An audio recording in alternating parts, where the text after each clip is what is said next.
I'm back again, as promised, making another video because I said I would. Here we go. This one is not a follow-up of how I'm doing with my New Year's resolutions, which I said would be the next thing I would probably film, but something else came up and worked its way into my mind that I thought sounded like a very good idea, so I would like to talk about it. So what I am proposing that I challenge myself to, and this is linked to my New Year's resolution of not shopping and not spending as much and stopping to appreciate the things that I have, because I want to do the no buy challenge. If you don't already know, a no buy is a challenge set for a chosen period of time. So some people do a week, a month, 6 months, a year, and in that time they're not allowed to buy anything that they deem to be non-essential. People set their own rules for the challenge because the idea is that you frame it around your lifestyle and focus it or target it on the things that you probably buy too much to help you stop spending so much on those things. I've got my own set of rules, but I've not decided how long to do it for yet. Ideally, I would love to do it for a year, but I've decided to sort of do a trial month, see how we go, but I am open to extending that if I feel like it works and it fits in with my life and what I'm doing. So here are my rules for my no buy. Okie dokie. Rule 1 is the obvious one, bills. I'm allowed to pay my bills. There shouldn't need to be anything further said on that. Number 2 is my car. The only reason that comes to mind first is that so far this year I've actually only bought 2 things. One was petrol and the other was groceries. So let's deal with those 2 first. So my car, I'm allowed petrol, MOT, service, anything that is for the purpose of the upkeep and running of my car, that's absolutely fine. Anything beyond that, novelty things, decorative things, anything that is not for the essential running of my car is off the cards. Number 2 is groceries. I am allowed to do my grocery shop.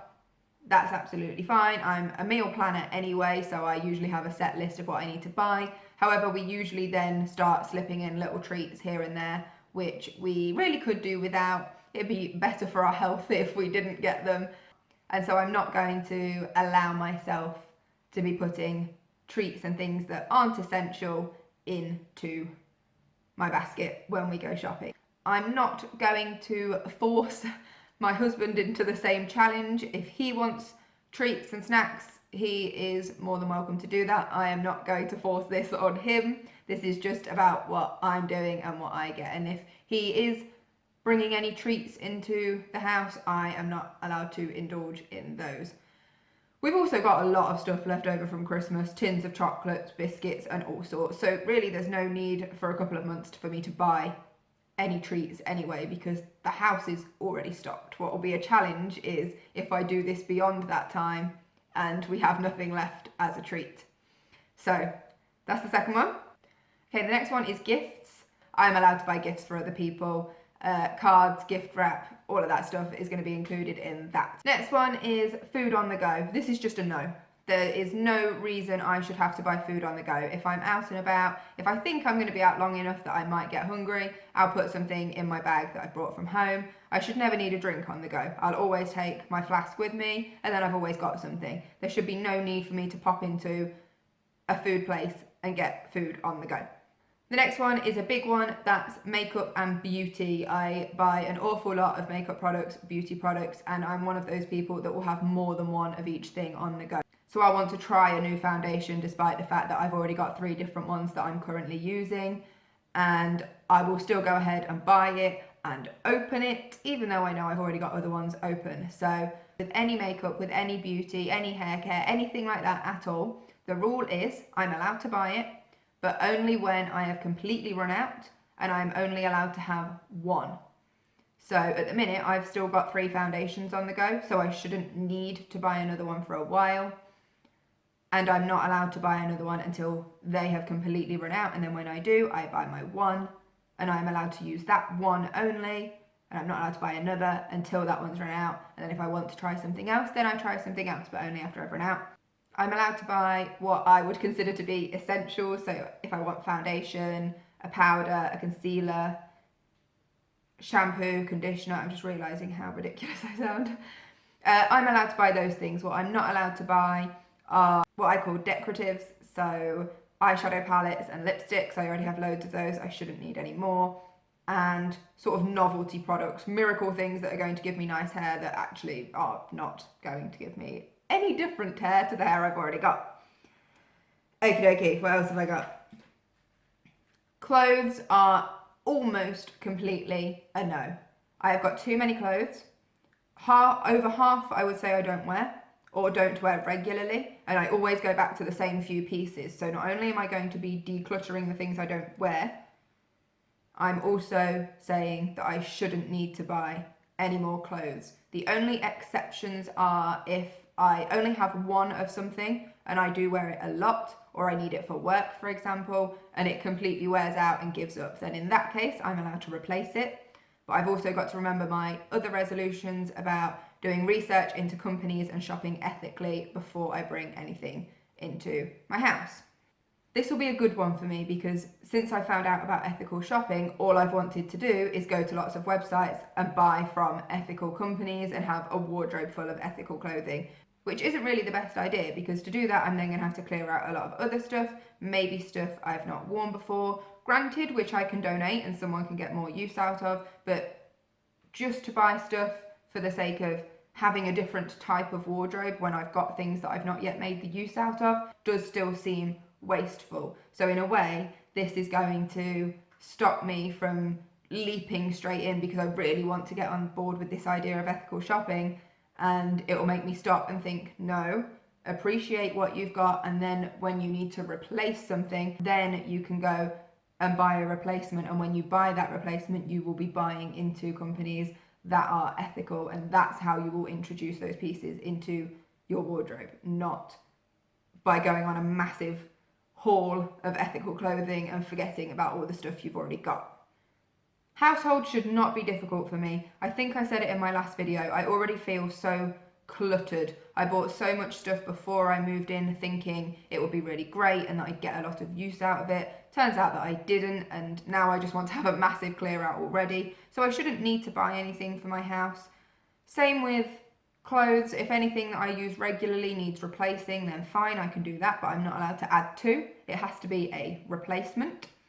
And I'm giving myself one get out because a lot of people have said in the rules, if you're restricting a lot of areas for you to go shopping, you should give yourself some small areas that you are allowed to purchase within. Otherwise, you're sort of setting yourself up for failure a little bit because you're giving yourself so many restrictions. So I'm giving myself houseplants. I like houseplants. I find them quite calming. I like what they add to the room and the way they look. I would much rather have a houseplant than, let's say, an ornament on one of my surfaces somewhere. So I'm giving myself houseplants.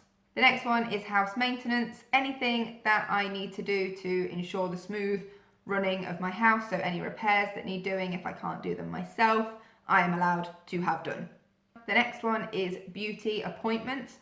I don't have a lot of beauty appointments. Most things I will generally do myself. I've been having my nails done for almost 2 years now, and I'm very aware of how much I spend on it. I've not decided if it's something I'm going to give up or continue with yet. I feel like if I did continue with it, then it would be one of those things, a treat I'm allowing myself. And if I didn't continue with it, then it will be very good for my bank.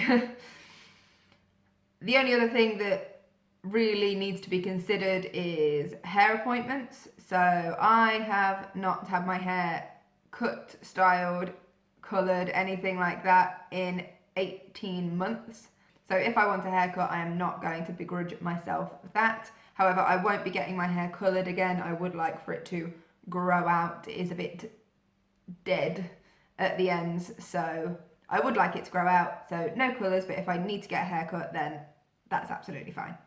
The next one is digital. The first thing that comes to mind is my mobile phone. My contract is a 30-month contract. I was all about keeping the price low. So that comes to an end, I think, in April. And even then, unless something tragic happens to my phone between now and then, I don't honestly feel like I need an upgrade. My phone's fine. It does what it needs to do. It's pretty good quality. I'm happy with it, so I can't even see myself paying for a new handset, and I'll just pay for calls, text data, that sort of thing.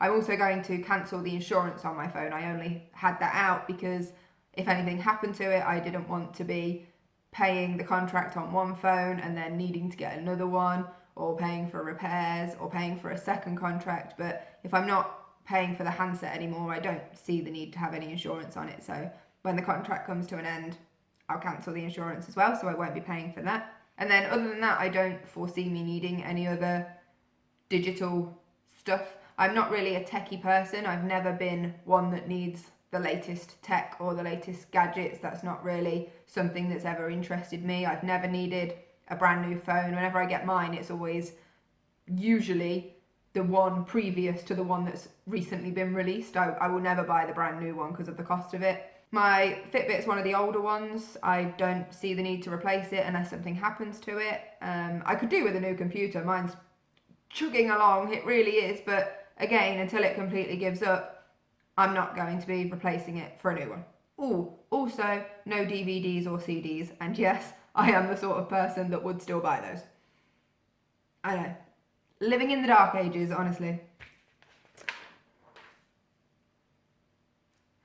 The next is stationery. No. No pretty notebooks, because they are cute when you only use the first 3 pages and then you feel like you have to start a fresh one for the next project. Just no, too many. And I don't need any stationery pens, pencils. I have a whole drawer full. I have plenty. Do not need. There is no excuse. No stationery. Books. I would like to read more, but I do have, not a lot, but I have enough books to keep me going. I am a slow reader, and I really like to make sure I've understood fully what I've read and that I've not missed anything. So it does take me a while to get through a book. And I also don't give myself very much time to read. So me getting through a proper book takes a very long time. So I've still got books that I need to read, and it will take me a while to read them. And as much as I love the idea and the feel and bringing in a new book into my life and the excitement of that, I really do not need any books. So books, no. You can borrow books, but you're not buying books. The next is gift cards. Gift cards are a bit of a weird one because they should, in my opinion, still be treated like money. So just because I've been given a gift card, it doesn't mean I should then go on a spending spree and go into old bad habits for things I don't need, or probably things that I think I want and it turns out that I don't want. So gift cards will be treated in the exact same way as money. So it still has to follow the rules. The only difference being is I'm going to keep an account of what I do happen to spend, because I'm sure there will be some things that cause the rules to break. And the idea of this is just to see how much you spend in the time frame and hopefully how little you spend in the time frame. So if I do have a gift card, I'm allowed to spend that, but it won't go on the account record, if you like, because it's not technically money that's come out of my own pocket, because it's been gifted. It's like receiving a present. So same rules apply, but it won't go on the account.